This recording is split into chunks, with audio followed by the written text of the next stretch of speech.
The dust has settled of the NBA trade deadline, and we have a clearer picture of what the Sixers are going into things with.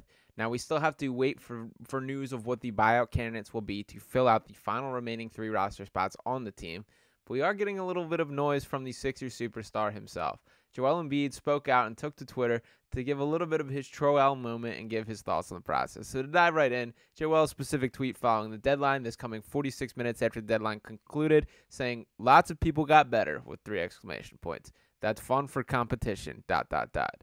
Now, Joel knows exactly what he's doing, that we know who he is at this point in time. We've lived through many years and many eras of Joel Embiid's online antics, whether this be the same guy that was tweeting at Kim Kardashian and tweeting at Rihanna before he stepped on an NBA floor, the same dude that used to post pictures on Instagram dunking on Karl Anthony Towns, directly tagging him and calling him soft. This is who Joel Embiid is, that at his core, he likes to be a guy that has fun online, and now he's gotten a little more mature and a little bit more, I would guess, like, direct in the things that he's doing, that rather than being so obnoxious and blatant about it, that he's more of a subliminal guy that'll send some notes, send some directions, and I think that's exactly what he was doing for this case. Now, while this is just a throwaway comment that, frankly, I wish he did not send, I wish he didn't click send on that button, I do think it is worth noting that I would love to hear whatever it is in Joel Embiid's head right now. That we do know the future of the Sixers season is more or less fully dependent on when he can return and at what level he will be able to play at when he does step back on the floor.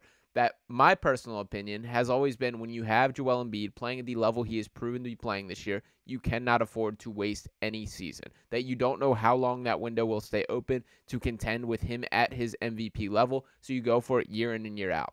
Now, I do think Daryl Morey kind of half-stepped in that direction by making the Buddy Hield trade. And to go in and look at all their moves at the deadline, the Sixers acquired Buddy Hield, Cameron Payne, and 2 second-round picks while trading away Marcus Morris, Furkan Korkmaz, Patrick Beverley, Jaden Springer, Daniel House, and 4 second-round picks. I do think the Sixers got marginally better at the trade deadline. That I think the Buddy Hield impact is being undersold by a lot of people. Buddy Hield is going to be a 15-point-per-game scorer for the Sixers team. He's a caliber of shooter that they just straight up didn't have, and he is going to be helpful in both allowing this team to tread water until Embiid comes back and be even more lethal once Embiid does step on the floor. I think he is up there with the J.J. Redick as far as what his role will be, what caliber of shooter will be, and it is not short-sighted to say that Buddy Hield is a top 5 3-point shooter across the entire NBA. Period. That he's that good, that combination of volume and efficiency. I think people are going to be surprised what an impact that he does make. You look back at his track record, and he's had a super positive impact on all teams. And while there is a little bit of defensive concern, the positive that he brings on the offensive end far outweighs that. And frankly, this team needs ways to score the ball right now. But he is a guy that will be a concrete part of this team in the playoffs. And assuming that they are still in a good spot with Joel Embiid returning, we will see what happens from there. But the other piece that I did want to tie into this and talk a great bit about is this grand cap space plan by Daryl Morey. That we've been sold this method, this strategy, this mindset for several months now, dating back to this summer when talking about the James Harden discussions and that he only wanted to trade James Harden away for expiring contracts to keep the maximum flexibility for this upcoming summer. So to take a look at what the Sixers salary sheet exactly looks like, as you can see, Joel Embiid on the books for 2 more seasons after this, as well as a player option for the 3rd, and everyone else with the exception of Paul Reed is on an expiring. That Paul Reed, by the way, it is a little bit of a clause in there that they have to make it past the first round of the playoffs for those next 2 years to become guaranteed. So there is still a chance that he becomes a free agent as well. But the bottom line is that Daryl Morey has had all his focus on paving out all this flexibility. That since the time that Daryl Morey took over the Sixers franchise, so much of his times and so much of the moves have been focused on undoing previous wrongs, that backtracking on other works, whether that meant trading away Al Horford and having to attach draft picks to make that deal happen, shipping off Ben Simmons, all these other things that he's had to work through and fix others' mistakes. This is now his chance to paint this roster as he sees fits, and likely his last chance to retool a full championship contender around Joel Embiid. Now, there is a little bit of a balance between this year and next year. That obviously we know that the focus in Morey's mind has absolutely shifted towards next year, that they did hold on to their 3 first-round picks that were available for trade. Once they get to draft day, that will extend to 5 first-round picks that are available to trade based on timing and all of those things that come along with it. So there is the future outlook from there. But the season's going on. That this Sixers team is still going to be in the playoffs. So they sit at 30-20 right now at the time of recording this. This is before the Hawks game at this point. And to look at the NBA standings as a whole, Sixers in 5th place. The Pacers just one game behind, well, a little bit behind them, with a 29-24 record, a little bit of a difference in games played there. The Miami Heat in 7th, the Magic in 8th, and they're not that far off. Like, they're going to be in this playoff hunt. It's a vastly different outlook for this team, whether they stay above that play-in line or not. I think that should be the absolute focus, and I think it can be done. But I think all these teams have vulnerabilities, and I am hopeful that as bad as it has looked right now, when there starts to be some other guys that heal from injury, guys like D'Anthony Melton and Nico Batum that have been out of the lineup for extended time, the team will look at least better than they do right now. And I'm not saying they're going to turn around and be this championship contending team without Joel Embiid. They're just straight up not. They're hardly going to look like a playoff team. But if they can just play slightly below 500 basketball, you will stay above that top 6 seed in the East. That right now they're 10 games above 500. That they just have to basically win 45 or more games, and I do think that they can stay above that. So if you're going to win 15 more games from here on out, I do think they have a really good chance of staying in the top 6 seeds. And then once you got a ticket to the dance, we will see what happens from there. How the buyout candidates come in will dictate what their overall chances are here. But I did want to talk a little bit more on the overall long view here. That wanted to point to the next year's free agents, and this is one of the reasons I've been so critical of this plan, is this is pretty underwhelming to me. That looking at the best players available, Klay Thompson, we've talked about him. Tobias Harris, we know how that story goes. James Harden, we've tried that. Pascal Siakam, I think it's very likely he re-signs with the Pacers. Gordon Hayward, yuck. Kyle Lowry, available on a buyout. DeMar DeRozan, likely to re-sign with the Chicago Bulls. Buddy Hield, we'll see how this experience goes. Mike Conley, ugh. D'Angelo Russell, ugh. Gary Trent Jr., Markelle Fultz, Marcus Morris.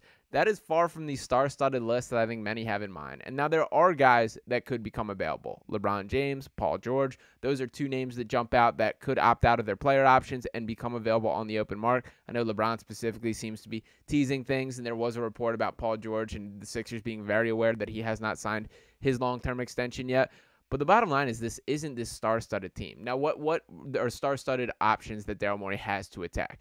Now, what there is appealing, even beyond just looking at these stars, it is this flexibility. That no longer are these Sixers hamstrung to the $40 million you're paying Tobias Harris, or the guys that you have on the books that you are committed to. Daryl Morey will have a chance to rewrite things. And I did want to shout out from Sixers Galaxy here, tweeting this out, saying, I've seen a lot of Sixers fans confused about the cap space plan that Daryl Morey and the front office are operating under. Here's a little breakdown. The NBA cap projection is $141 million. The Sixers projected cap space, $58.3 million. It can become $65 million with Paul Reed's contract not guaranteed. The players under contract, Joel Embiid and Paul Reed, non-guaranteed.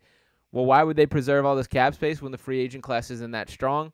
Trades. That's why. If Philadelphia has a max slot available, the front office can simply trade away picks for a star player without giving up any valuable players or any player at all of their own.